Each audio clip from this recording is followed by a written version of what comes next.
Hello, everyone, and welcome to Burn the Ship, the podcast that helps entrepreneurs go all in on their business, and we introduce them to professionals that can do so. Today, we have a very special guest. Jeff, how you doing today? I'm doing great, Roderick. Thanks for having me. I'm doing good, man. Thank you so much for coming in. My pleasure. Go ahead and introduce yourself and the name of your business. Sure. I'm Jeff Bond. I am the founder and executive producer for our podcast agency called Chat with Leaders Media, and I host a podcast called The Steward Chair. Awesome.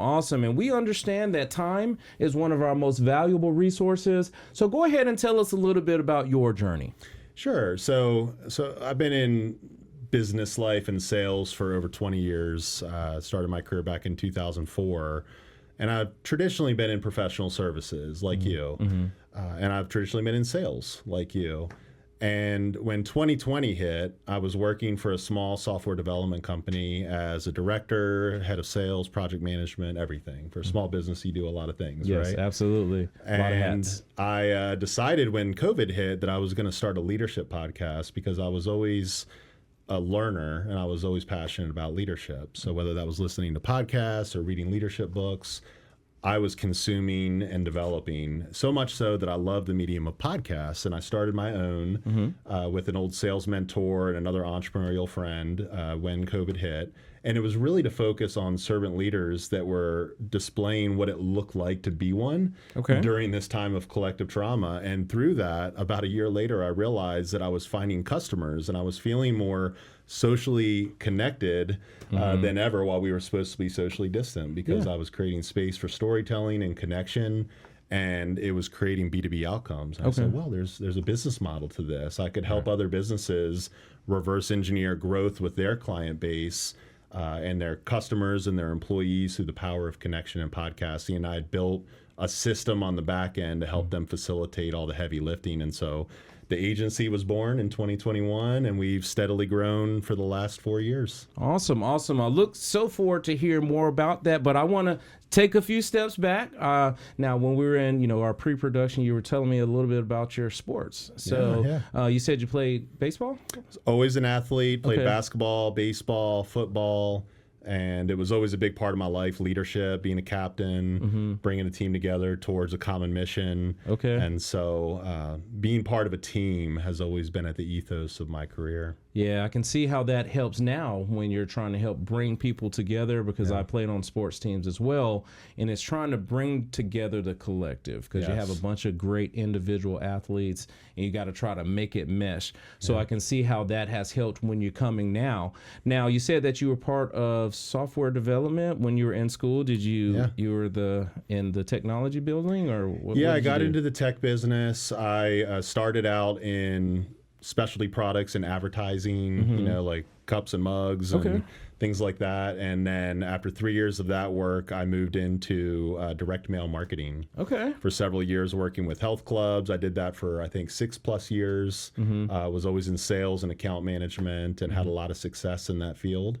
And from there, I kind of felt like direct mail and print was a dying medium, which it's still around. Right.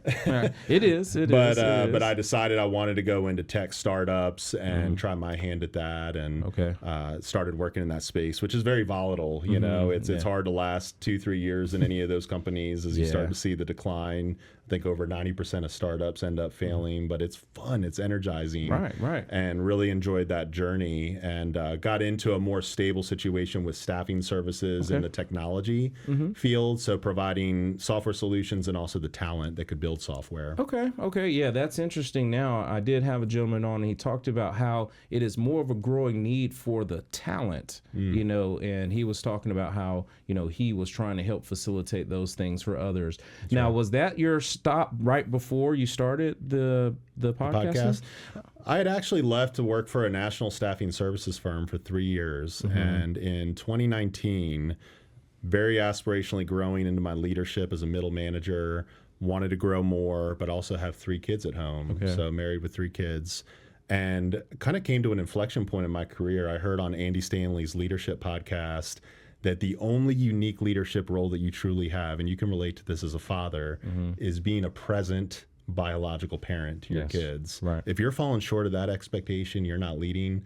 Every other seat that we fill, we're just simply keeping warm for the next person. Yes. And that really changed my whole perspective. And I decided at that point in my career that I was going to step down from my leadership role, refocus my priorities, focus on being more available and present to my kids, less on my phone right next to them. Yes. I'm not saying I'm perfect at that. I still struggle to some degree. Yes. But I stepped down in my career and I rolled out the red carpet for a new branch manager. And after about 3 months, it just wasn't working out. You know, you need to have the captain of the ship. Yes. And the previous captain needs to kind of take a step back. So I did, and I went and worked for this small software development company that built custom apps at the very same time that COVID hit. Oh, my goodness. And so that was when I decided to start the podcast as kind of a passion project. Yes. Wasn't looking to monetize, didn't have a strategy behind it. It was purely kind of a research and connection thing. But through that process, I learned that there was a power of connection and reverse engineering of business outcomes from a B2B perspective just by being in proximity with potential customers that were thought leaders, that were decision makers within their own business. And I was finding clients and again, feeling more socially connected than ever.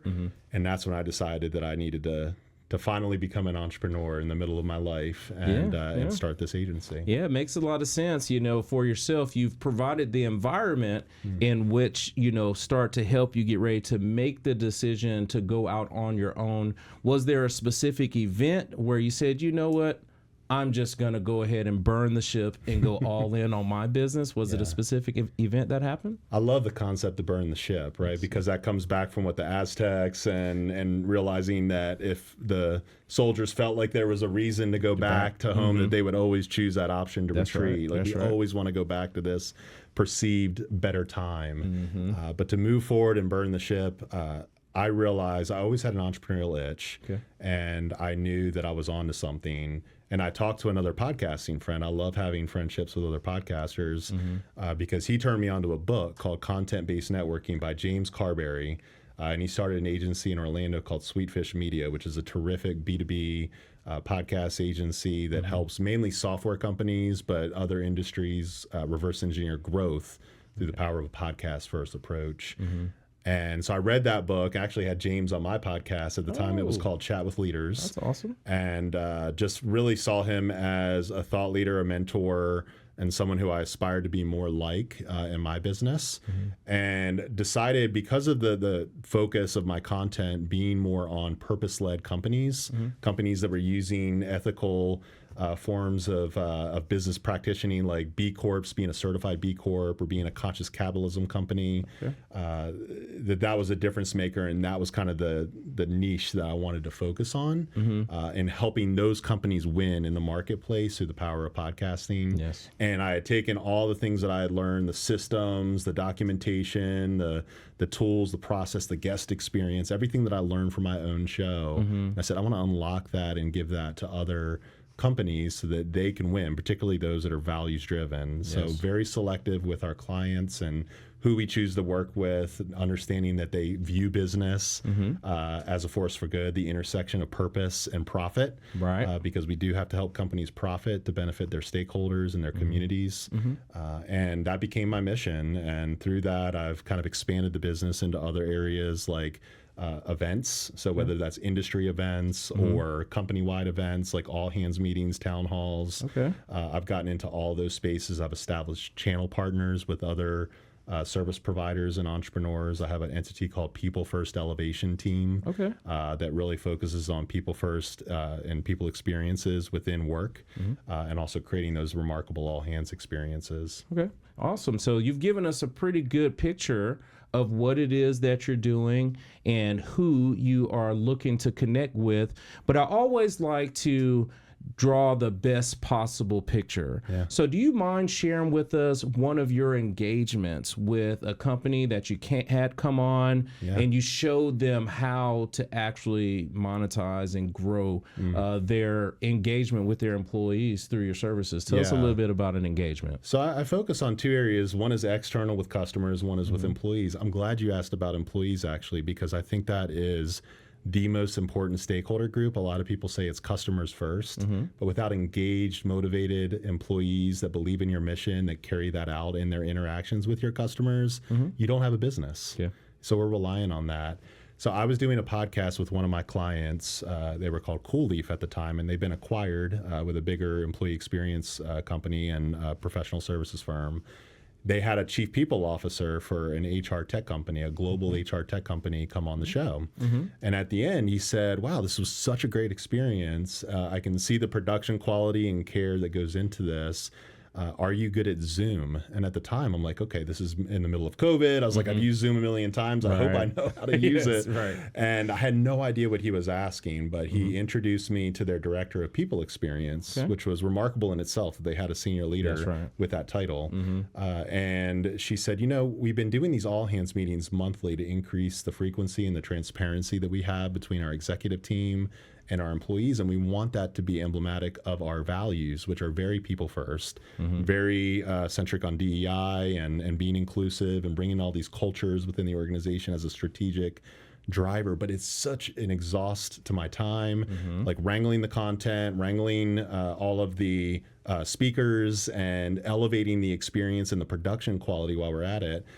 Can you come in and help us understand like new possibilities of how to increase the production quality and the feel of this whole thing? So we started this over 3 years ago, and we're doing monthly all hands for this HR tech company, which helps them create engagement with their employees. Now, some of the things that we're doing that I think have been really instrumental in that is bringing the power of storytelling, kind of the connection that we have in podcasts, to that all hands experience, like a live podcast almost wrapped in to that all hands or town hall meeting.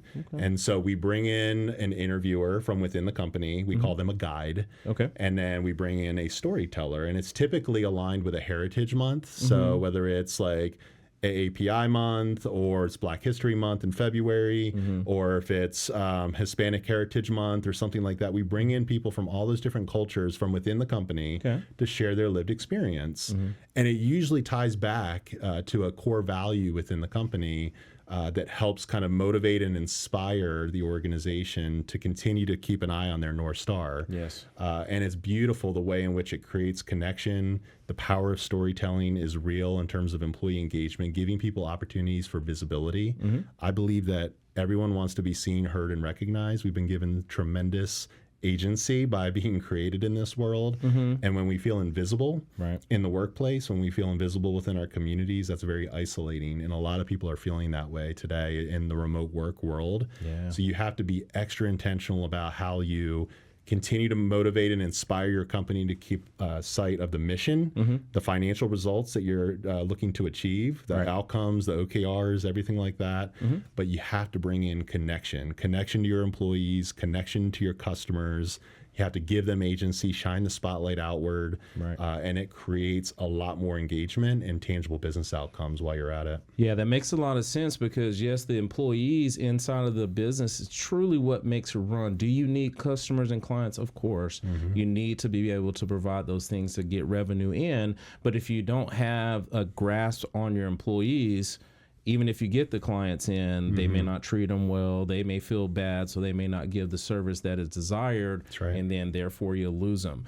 Now, you talked briefly about your channel partners. I want to learn a little bit more about that because, yes, we do want to help you to get that end client, but we also want to find, opportunities to send you in business. So tell us a little bit about those channel partners. Yeah, thanks for asking. I have learned as a small business owner, as an entrepreneur, that the power of inclusion is real. Trying to do absolutely every aspect of your business by yourself is impossible to do at scale, unless you're just running a small lifestyle business. That's totally fine. That's up to you. But I started working with a bookkeeper to handle all my bookkeeping and a marketing person to handle some of my socials and things like that. But one of the key things that I learned was channel partnerships. And my old sales mentor brought this up. He's like, who are your channel partners? I said, what is that? I have no idea. And one of the key strategic partners that we've had, and we've had several, but one is this lady named Vicki Flyer Hudson, who's been running a cross-cultural competency and executive coaching business for 20 plus years. partnering with her on that all hands client has been a tremendous success. So she provides coaching to every single one of the speakers that are going to be presenting at the all hands. Her and I work with their comms team to ensure that we're bringing in a thoughtful slate of content to the experience, and we have a well-planned run of show that we're preparing the speakers beyond nervousness. And that level of care and empowerment, we look at it as our values are PI, partnership, inclusion, and empowerment. By including people, by partnering with them and empowering people from within that company to be visible, it makes a tremendous formula for success. And so that's a great channel partnership, and I've partnered with other media agencies too. We have a great partner called End of the Line Productions, which is based here in Atlanta, and they've been supporting us in our podcast. We're co-producing the Steward Chair, which is focused on business leadership as stewardship, and that's a strategic driver of growth for both of our agencies. And I love helping other entrepreneurs grow their business, particularly those that are values aligned, people first, servant hearted. It really makes for increased business outcomes for yourself. And then lastly, I'm on the board of Conscious Capitalism here in Atlanta, which was a movement started by John Mackey, the Whole Foods founder, and a marketing professor named Raj Sisodia. And he studied way back why Whole Foods had such loyal customers without doing much marketing or spending much on advertising. And a lot of it came down to what they call the 4 tenets, which is higher purpose, having a higher purpose in your organization, stakeholder orientation, meaning considering the needs of all your stakeholders, meaning your employees, customers, their families, the environment, the community around you, and the impact that your business has, and vice versa on it. Conscious culture within your company, and then conscious leadership. And it requires all 4 of those, but it is a pro-business, pro-capitalism movement. And I believe that business has such an opportunity to do good. Does it have its shadows? Absolutely. It needs to be addressed, but there is no other economic model in the world that works as well as capitalism. If you could see over the course of time, it has lifted humanity out of the dirt, out of poverty, and created so much opportunity. And so us as entrepreneurs, celebrating and supporting other entrepreneurs and businesses is a powerful model for the future of our children and future generations, because our time here on earth, newsflash, is temporary.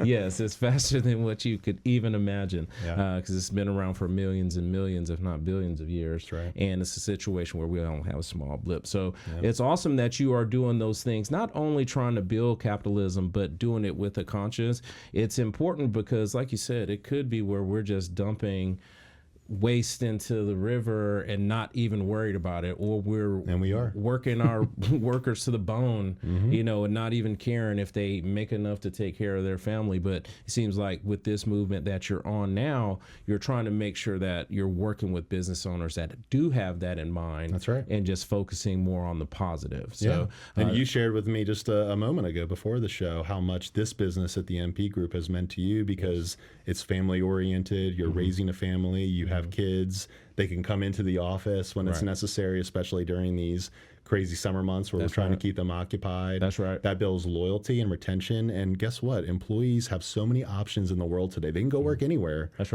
you have talent, you have grit, you have resolve, the ability to connect, you have so many options. And so this idea of control and command in business anymore, that economic model, that's that way of capitalism that Jack Welch cut the bottom 10%, that just does not work anymore. Okay, so we have to be extra intentional about business leaders, about how we elevate the stakeholder experience. And guess what? It creates better business outcomes in the end. Yes. I never really thought about it that way, but as we had our conversation before and as we're having it now, that is one of the reasons why I love being here so much, because it is such a focus on the employee and making sure that everyone is good inside of the building, because again, the building won't work if the people inside of it aren't good. So and everyone needs a great salesperson, and you're a great guy. I mean, you could go anywhere, right? You have plenty of options. So please listen, whoever's listening, y'all better listen to what he's saying right Value now. This guy. I appreciate that for sure. And talking about value, we definitely appreciate you talking about your journey, talking about how you with the sports, went to school, and then you went to the software, and then decided to go all in on your business. And I'm confident, Jeff, that over time, you have acquired and nurtured some best practices or business skills that have helped you to be successful. Yeah. And I want to ask, if you can today, share with us a couple of those business skills where maybe the entrepreneurs that are watching today can add that to their mix and try to strive towards the same success. Yeah, there's so many lessons learned. I think number one would be you have to have systems in place within your business. Okay. Create as much repeatable process as possible. Document everything. Think about how to make it more efficient. You know, always consider how you can do things better, faster. You know, always be evaluative. You know, get feedback from your customers on what you're giving them, because it's too easy to be stuck in your ways and do things the same way over and over again, expecting a different result. I think that's the definition of insanity. It is. Okay, and then communication. It's so important. I think you can over communicate to some degree, but you really can't under communicate. Okay. All right. Okay. So everything that I do in business is about connection. It's about involving your stakeholders, whether that's your customer, whether that's your podcast guests, whether that's your employees, your community, trade organizations that you're a part of. You know, that community, there's power in that. You know, being a known quantity within it, being a servant-hearted person within it, elevating other people. It's not about us. It never has been, never will be. That's right. You know, like you said, we're kind of a blip on the map. We're insignificant in the grand scheme of things. Absolutely. If you've ever seen the pale blue dot video where there's a zoom out of Earth and eventually it becomes this little tiny blue dot, and we're just a microcosm in the ethos of, in the cosmos rather, of the world. So just consider that, like, humble ourselves and realize that it's about serving others. It's about the people around us and elevating other people. And I think a lot of people learn that in the second half of life. Right? I think the midlife crisis hits in and you realize how insignificant you really are. And that we're marching towards our eventual death. And you know, as morbid as that sounds, it's just a reality of our lives. You can't escape that. And so we have children, we have the next generation, we have things that we care about. We have to care with everything that's been entrusted to us around us. And that is particularly leaving things in a better place than where we found it, like our grandmothers all taught us to do. Yes. And business gives us a great opportunity to build that legacy, to serve others, and to create profitable outcomes that really help humanity flourish. Yeah, definitely appreciate you sharing those things. Those are magnificent points, especially when it comes to the systems that you have to have in place, because if you don't, you're kind of just wandering around without a goal or without a path. And we could be trying to get here to that wall and then go all the way to Arizona, and all we had to do is put together a path and just, you know, take a couple steps. So those are excellent advice. Now, we've talked a lot about the business. We've talked about your journey. We've talked about these business skills, but I want to take a second and kind of turn the corner a little bit and talk about you. So let's just say that the podcast, the steward chairs come along great. You're able to continue to help these businesses, you know, work with these podcasts and their employee engagement, and time and money is not an issue. What is it that you would do with your time? You know, we were talking about this earlier, and as a father, you know, you realize that you have this opportunity to steward these children. I think in life, you start to learn that it's not about what you build, but who you build. And so, like, I've been a youth coach over the past several years of basketball and soccer, and that's been such a joy to me. My kids are all swimmers. Being involved in my community means so much. I'm on the board of Conscious Capitalism, which is a volunteer role, very active in my church. I do a Grace at Work ministry group at the Atlanta Tech Village every Wednesday, where we're studying the Bible and helping other entrepreneurs integrate faith into their lives, which is often hard to find that intersection. That's right. And so all those things mean so much to me, and it creates so much social connection, just simply because I love to serve. My purpose, I realize, in life is to serve others, to glorify God and further His kingdom. It's not about me. And so, you know, honoring that commitment, honoring that purpose is my life's story and what I will continue to do. Yeah, that's awesome. Now, if the people that are watching today have questions about your business, you know, your journey, your business skills, what is the best way for them to get in contact with you? Sure. So you go to chatwithleaders.com or peoplefirstellevation.com. You can also text me at 678-827-3635. Awesome. Now, we definitely appreciate you coming in. We understand that it's not always easy for our guests to share. For you, it was easy peasy. It was great. You did such a magnificent job. But we still want to honor you for coming on, and we always honor our guests by giving them the last word. So please look over at your camera and tell the people something good. Yeah, I think in today's world, there's a lot of things that seem bad. The world is divisive. We're in a war-torn world.